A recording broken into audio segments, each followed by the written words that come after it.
वैषवे नमः नमस्ते अस्तु नन्दने बाहुव्यामुतदे नमः या श्रीशुश्रुतमा शिवं बभूव ते तनुः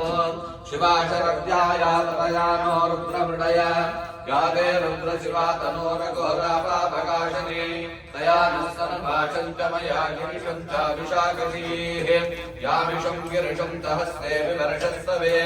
शिवां गिरिप्रदां कुरु पाहि पुरुषे पुरुषं जगते शिवेन वचसा त्वा गिरिशाश्चावतामसि यदा नः सर्वमिञ्जगदयुष्मकुंसुमना असते अद्य वोचदति वक्रा प्रथमो दैव्यो विषके अहेगिश्च सर्वां जम्बयः सर्वाश्रयाधान्यः असो यस्ताम्रो मङ्गलः ये चेमाकुं रुद्रो अभिषो दिक्षुश्रुता सहस्रशो वैशाखं नीडयेमहे असो यो वसर्पजनीलग्रीवो विलोहितः उदयनं गोपा